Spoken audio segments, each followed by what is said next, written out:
Alléluia, soyez bénis dans le nom puissant de Jésus-Christ de Nazareth. J'espère que vous allez bien. Voilà. Donc ce matin, je viens prendre la parole par rapport à un sujet. D'accord. Voilà. Et le thème n'est autre que comment faire face. Donc faire face aux œuvres des ténèbres dans nos vies. Faire face aux œuvres des ténèbres dans nos vies. C'est un thème pour moi qui est très important. Pourquoi? Parce que nous avons décidé de marcher avec le Seigneur et nous constatons qu'il y a des complications encore même pires qu'avant. Avant que nous ne puissions accepter le Seigneur, les complications ont augmenté. Oui, en ce qui concerne le monde dans lequel nous sommes, d'accord, la Bible déclare la nature ne vous enseigne-t-elle pas? D'accord, la nature est fréquemment... Prenons par exemple une forêt fréquemment bousculée par des tempêtes, des intempéries, par des vents violents et tout cela. Ok, les eaux s'agitent. Ok, il y a toujours un mouvement qui montre un trouble en fait. Et c'est cela, chrétien ou pas chrétien, il y a toujours des troubles dans nos vies. Et justement, le problème c'est que nous ne savons pas comment y faire face. Nous ne savons pas comment tenir, nous ne savons pas comment dominer, nous ne savons pas comment marcher, d'accord, face à cette situation. Lorsque ces situations arrivent, nous sommes les premiers à combattre, nous sommes les premiers à repousser, alors qu'il y a des choses simplement qu'il faudrait accepter en attendant que le temps puisse s'écouler. La Bible déclare qu'il y a chaque chose en son temps. Chaque chose en son temps. Alléluia. Donc il y a le temps pour la lumière, il y a aussi le temps pour les ténèbres, que vous le vouliez ou pas, que ce message fasse mal à quelqu'un ou pas, je vous le dis, il y a le temps pour la lumière, il y a le temps pour les ténèbres. Dans les vies, dans une nation, dans une famille, sur un territoire, il y a le temps pour la lumière, il y a le temps pour les ténèbres. La Bible déclare dans le livre de Genèse chapitre 1, au commencement Dieu créa les cieux et la terre était informe et vide. Il y avait des ténèbres à la surface de l'abîme et l'Esprit de Dieu se mouvait au-dessus des eaux. Ça, c'était le temps des ténèbres. Il y avait des ténèbres à la surface de l'abîme. C'était là, obligatoirement. Et Dieu arrive, il voit que c'est le temps maintenant de la lumière, il dit que la lumière soit. Mais quand on va un peu plus loin, la Bible déclare qu'il a créé, il a séparé les ténèbres d'avec la lumière et ça a donné justement une nuit et un matin. Alléluia. Ça veut dire que même là, Dieu n'a pas éliminé les ténèbres. C'était toujours là. C'est resté là. Alléluia. Il a façonné les choses, mais il n'a pas éliminé ça. C'était toujours là. La Bible dit aussi que les ténèbres ne régneront pas toujours. Quand on parle des ténèbres qui ne régneront pas toujours, ça veut dire qu'il y a le temps pour les ténèbres, mais à un moment, la lumière aussi doit prendre place. Amen. Lorsqu'il fait nuit, chez certains, chez d'autres, il fait jour. Alléluia. Donc, imaginez-vous ceux qui sont par exemple aux États-Unis, pendant qu'il fait nuit, ils commencent à prier que non, au nom de Jésus, je repousse la nuit, je repousse la nuit. Est-ce que la nuit va partir? Non. Obligatoirement. Et je pense, je ne sais pas si c'est biblique, mais on dit quelle que soit la durée de la nuit, le soleil apparaîtra. Donc, il y a un temps pour tout. Amen. Voilà. Donc, j'aimerais donc illustrer tout cela avec la parole de Dieu. Alléluia. Alors, allons-y dans le livre de Luc, chapitre 22. Voilà, Luc, chapitre 22. Nous allons vite lire...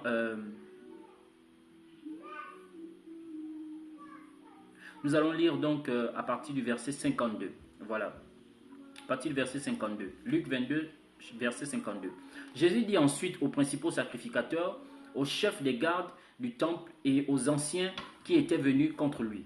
Vous êtes venus comme après un brigand, avec des épées et des bâtons. Verset 53. J'étais tous les jours avec vous dans le temple et vous n'avez pas mis la main sur moi. Mais c'est ici votre heure et la puissance des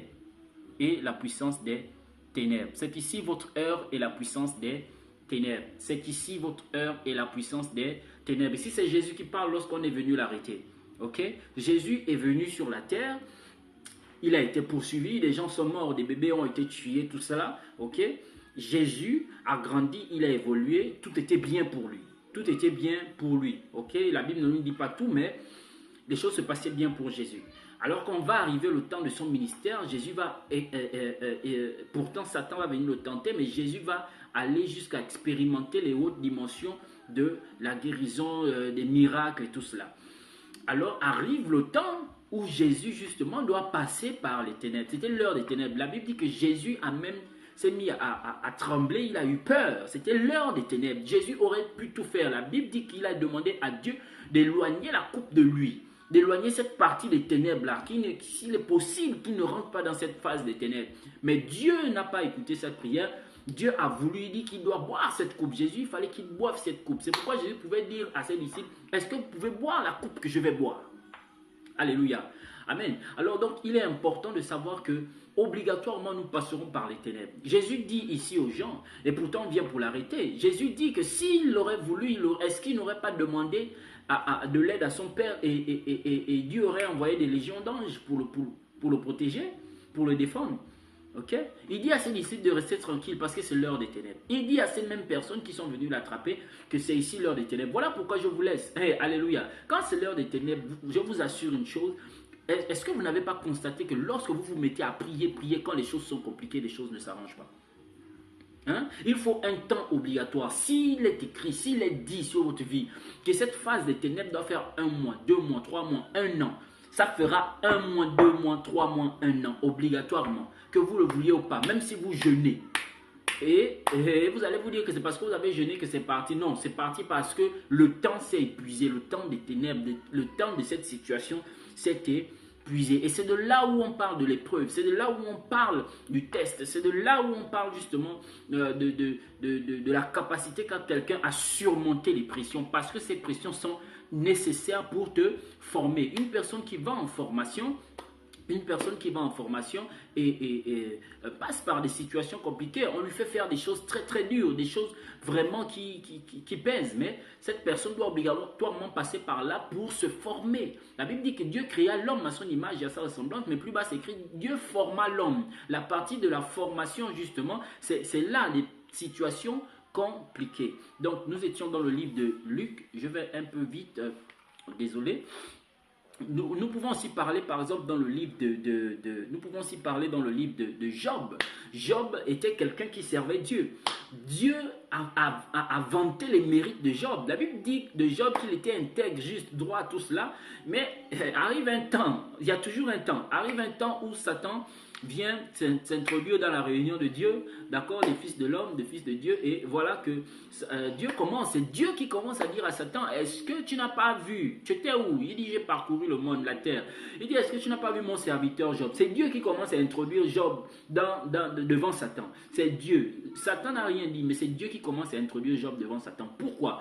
Sachez que les situations par lesquelles vous passez, ok, à un moment, Dieu fait la passe à Satan pour qu'il puisse venir contribuer à votre bien, à votre épanouissement, à votre évolution. Et celle-là, c'est la partie de l'épreuve. Toute maison qui a été construite, il faut des tempêtes pour voir si cette maison est solide. Il faut des moments compliqués, il faut des difficultés pour voir si cette maison est solide.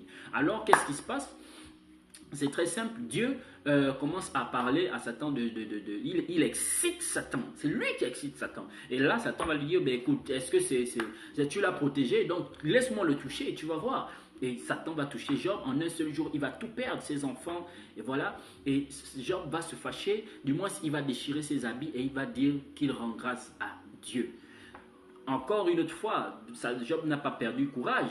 Il est resté ferme avec le Seigneur dans cette épreuve. Et Satan ne s'arrête pas là. Il parle encore à Dieu. Et il dit à Dieu, peau pour peau, si je le touche dans sa santé. Et à vous qui êtes touchés dans la santé, ne perdez pas la foi.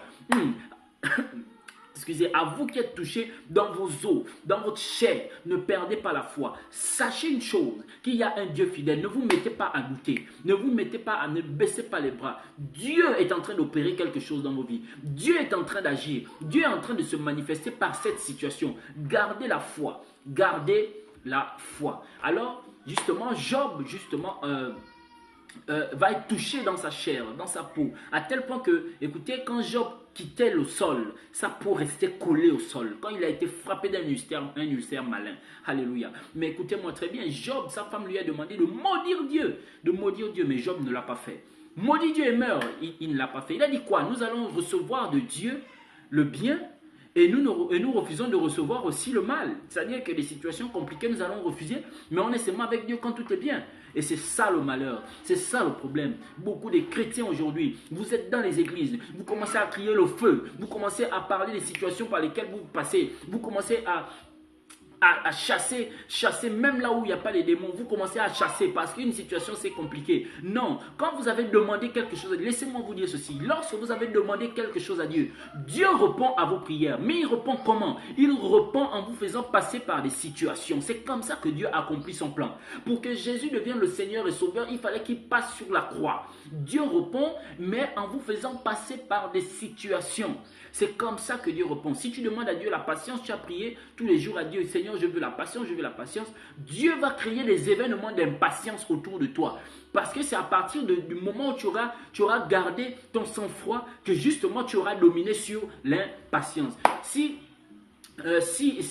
tu demandes à Dieu l'amour, tu es quelqu'un qui a toujours la haine, Dieu va créer des situations de haine qui vont te pousser à la haine. Mais si tu arrives à tenir ferme face à ça, quel que soit ce que tu vas demander à Dieu, si tu arrives à tenir ferme face à ça, Dieu va te bénir. Dieu va justement faire en sorte que tu sois quelqu'un qui manifeste désormais l'amour. Si tu as des problèmes de colère, il va te mettre face à ces situations. Plus tu vas arriver à dominer, plus tu vas arriver à tenir, plus tu vas arriver à être tempérant, Dieu va justement faire en sorte que toi tu arrives à vaincre sur la colère. C'est ainsi que Dieu travaille. Et vous voyez, la Bible déclare que Job n'a point péché contre Dieu. Mais vous allez constater après que Job a été béni au centuple. Tout ce qu'il a perdu, il l'a retrouvé au centuple. Dieu n'abandonne personne.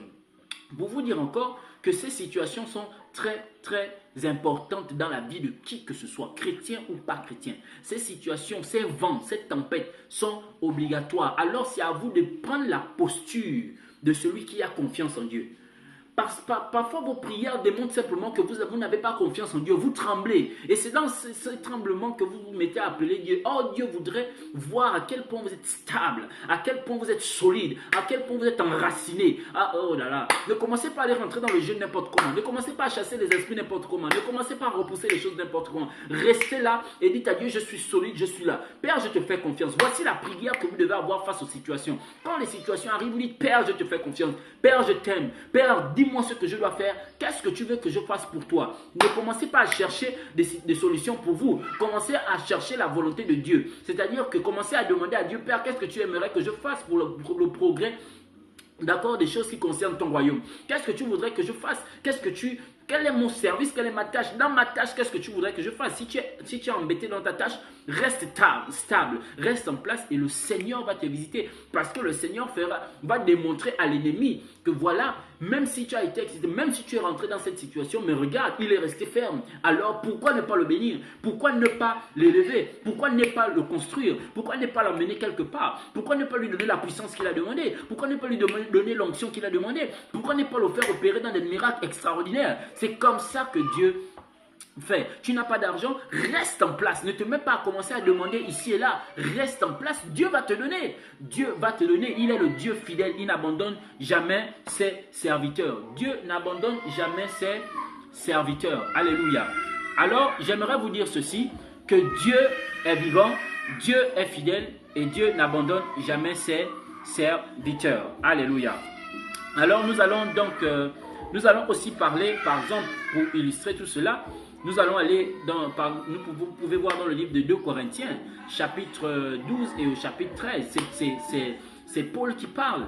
Donc Paul reconnaît son état de faiblesse, Paul reconnaît qu'il pêche, Paul reconnaît qu'il passe par des situations et il dit que c'est dans cette faiblesse que je trouve la gloire, que je manifeste la gloire de Dieu, que Dieu trouve le moyen de se manifester. C'est dans cette faiblesse que Dieu justement se lève. C'est Paul qui le dit. C'est Paul qui le dit. Vous pourrez le lire donc dans le livre de 2 Corinthiens, chapitre 12 et au chapitre 13. Alléluia.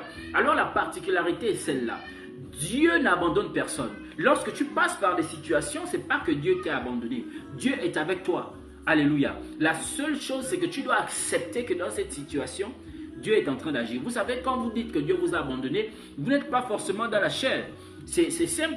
C'est simplement que c'est une expression. Vous avez besoin de vous exprimer. D'accord? Ce n'est pas mauvais. Mais je dois vous dire que vous devez rester stable. Jésus a dit à Dieu que Père, pourquoi m'as-tu abandonné? Mais en même temps, ce même Jésus étant sur la croix avait la possibilité de dire au clou de sortir de ses mains, de sortir du bois, de sortir de ses mains. Jésus avait la possibilité d'invoquer les anges et il devait venir. Jésus avait la possibilité de faire des choses. Mais c'était l'heure des ténèbres. C'était l'heure des ténèbres. Et dans cette heure des ténèbres, justement, Voilà, nous avons été coupés un petit instant. Ok, alors donc je disais que Paul justement pouvait parler et dire que dans ses faiblesses, dans cet état de faiblesse, c'est là où il manifeste la gloire de Dieu. Il dit qu'une écharpe lui a été mise dans son pied, je crois. Voilà, nous pouvons justement vite lire pour ne pas dire autre chose. Alors nous allons lire donc le livre de 2 Corinthiens chapitre 12. Nous allons lire à partir du verset 6. Si je voulais me glorifier, je ne serais pas un insensé, car je dirais la vérité, mais je m'en abstiens afin que personne n'ait à mon sujet une opinion supérieure à ce qu'il voit en moi ou à ce qu'il entend de moi. Et pour que je ne sois pas enflé d'orgueil à cause de l'excellence de ces révélations, d'accord? À cause de l'excellence de ces révélations, il m'a été mis une écharpe, voilà, une écharpe dans la chair, un ange de Satan pour me souffleter et m'empêcher de m'enorgueillir. Alléluia. 3 fois j'ai prié le Seigneur de l'éloigner de moi. Et il m'a dit, ma grâce te suffit, car ma puissance s'accomplit dans la faiblesse. Ma grâce te suffit, car ma puissance s'accomplit dans la faiblesse. Je me glorifierai donc bien plus volontiers de mes faiblesses, afin que la puissance de Christ repose sur moi. C'est pourquoi je me plais dans les faiblesses, dans les outrages, dans les calomnies, dans les calamités, dans les persécutions, dans des détresses pour Christ. Car quand je suis faible, c'est alors que je suis fort. Vous pourrez lire la suite. Vous voyez, ici c'est Paul qui parle. Le problème avec nous, c'est que nous refusons tout. Nous ne disons qu'avec Dieu tout est rose. Avec Dieu tout est... Non, tant que nous serons sur cette terre, il y a des choses obligatoires. Je dis, tant que la borne plus et la borne moins donneront la lumière, nous serons sur cette terre où il y aura le mal et le bien. Il y aura des tempêtes et des bons moments. Des moments troubles et des moments de paix. Des moments de joie, des moments de tristesse. C'est obligatoire, c'est obligatoire. Donc, est-ce que je dis à quelqu'un d'aller pécher? Non, je vous dis que quand ces situations arrivent, ok, ne baissez pas les bras. Si vous êtes tombé, relevez-vous. Si vous êtes tombé, relevez-vous, relevez-vous. Vous comprenez? Dieu n'est pas un menteur. Dieu reste avec nous, mais il veut voir des gens qui sont stables. Et pour cela, il faut te faire passer par des situations. Voilà. En quelques mots, voici ce que je pouvais dire sur ce sujet. Vous avez la possibilité de tenir ferme. Vous avez la possibilité de rester en place. La Bible, donc tu dois démontrer plutôt à Dieu que tu es enraciné en Christ. Et Dieu t'élèvera. Voilà, donc c'est ce message que j'avais pour vous. Je prie au nom de Jésus-Christ que vous cerniez ce message, que vous puissiez être fort dans le nom de Jésus, que vous puissiez être stable, que vous soyez enraciné en Christ, afin de démontrer votre stabilité à Dieu, au monde, à votre entourage et dans votre ministère, dans le nom puissant de Jésus-Christ de Nazareth. Je prophétise au nom puissant de Jésus-Christ que vous soyez solide, dans le nom de Jésus-Christ. Soyez bénis. Amen.